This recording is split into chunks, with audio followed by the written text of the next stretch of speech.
Hey everyone, Will from All Electric. Today we're checking out the Velotric Discover 1. In this video, you're going to get my complete review after using this e-bike for several weeks. Let's jump right in.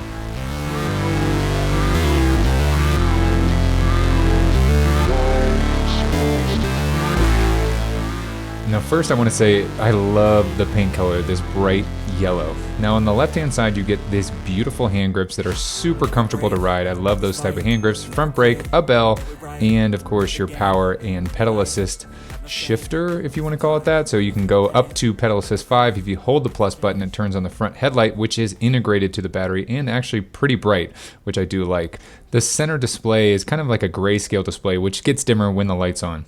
On the right hand, you do have a shifter, which is a standard shifter. The throttle does work from 0 as long as you're in a pedal assist mode, and another beautiful hand grip. Now again, the styling of this e-bike is second to none, especially for like this budget style e-bike where it is just simply beautiful. The gum sole on the sidewall of these tires really enhances the look of this e-bike and really makes it look more expensive than it actually is.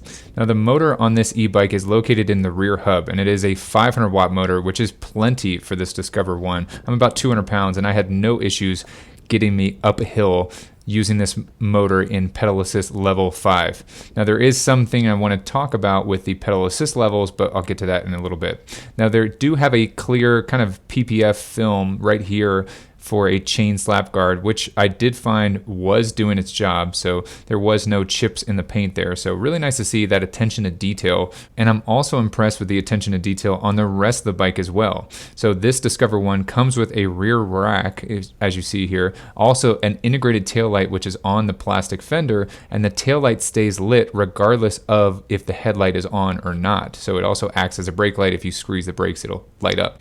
So speaking of the brakes, you do have these disc brakes, which I found were really strong and powerful in stopping this e-bike as well. But a beautiful e-bike here. If yellow is not your flavor, you know, they do have other colors as well. So this beautifully integrated battery, and I love how the battery matches the frame. So the color of the battery is the same as the color of the frame. So if you get a gray one, it'll be a gray covered battery.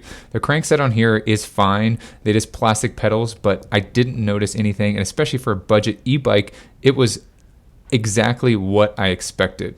Now this frame is aluminum. It comes in just over 60 pounds, which I felt was really nice and not super heavy.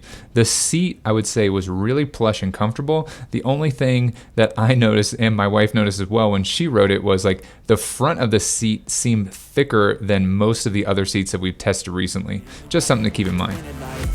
I never miss, that's fact. Taking big swings, put your hand to the bat. Put me in the ring, you'll go out in a bag. Cause I sing what I mean and I bring it to the mad light. Ain't got time to kill, I got time to feel. I took the red pill. I know life's short, so I wanna live real. But how's it supposed to feel?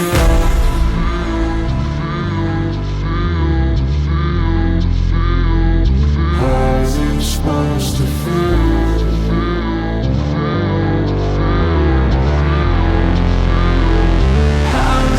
Supposed to feel.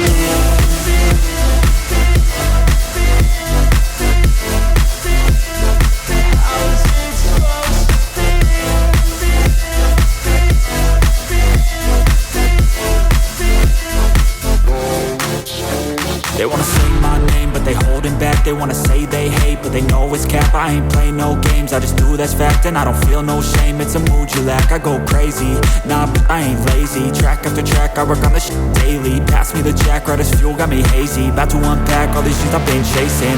I've got visions in my head, like memories after death. To be a legend instead of something you can forget. I'm living up every breath, I'd rather lead than be led. I'll fill the seeds as I spread with every word that I've said.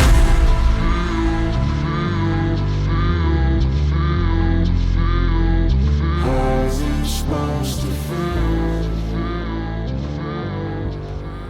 Now one of the annoying things or different things about this e-bike for me is the pedal assist modes and the throttle. So if you're in pedal assist mode 1 and you try to use the throttle, it only goes up to 8 miles per hour. So you have to go up to pedal assist number 5 if you want the full use of the throttle. Now I think they did that for a safety feature, and definitely if you're new to e-bikes, you won't notice any difference. If you want more power, just go up in the pedal assist level and your throttle will adjust accordingly. But since I've ridden a lot of different e-bikes, most e-bikes will just have a full throttle. So you get full power of the throttle whenever you want it, regardless of the pedal assist level. Now, don't get me wrong, I think I know why they did this. This is a big safety feature, and you're not just going to have the e-bike jump out from underneath you if you go to pedal assist 1. You don't get that full throttle. So I understand why they did it. It's just not typical in the e-bike world. So if you've ridden other e-bikes before, you might notice a difference.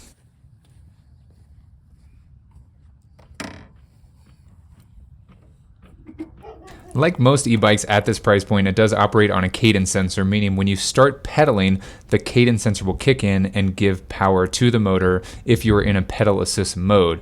Now, what I found is this cadence sensor is slightly better. So some cheaper cadence sensors will actually take a little bit longer, or a couple more pedals or revolutions to kick in.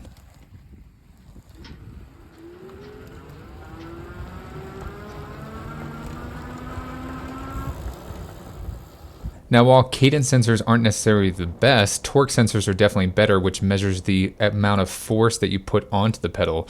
This cadence sensor still is pretty good, considering this still falls under a budget e-bikes. Now, these wider tires and this 500 watt motor make for a fantastic ride on this Discover 1. Now, with an aluminum frame, this is a lighter than average e-bike, so this comes in about 63 pounds. Now, this is definitely not the lightest e-bike. Still, the lightest e-bike I have tested was the Solterra, and that is from Aventon, but I would say that this feels really nice and feels very similar to, let's say, the Aventon Level or the Pace 500, but regardless, this is a really high quality e-bike that I am really impressed with. Now, this still does fall under the budget e-bike. This is just over $1,000, and I think this is a really good price point for an e-bike like this. And if you're looking for an e-bike to use as a commuter, or if you just want to get outside more, this is still going to be a really nice e-bike for you. It does have a front fork suspension as well, which makes any sort of off-road or riding off a curb that much more comfortable. This is really a great e-bike, and if you want to purchase one of these, check the link down below in the description. I hope you guys liked this video. If you did, please give it a thumbs up. Thanks so much for watching. Share this video with a friend, and don't forget to hit that subscribe button. As always, see you in the next one.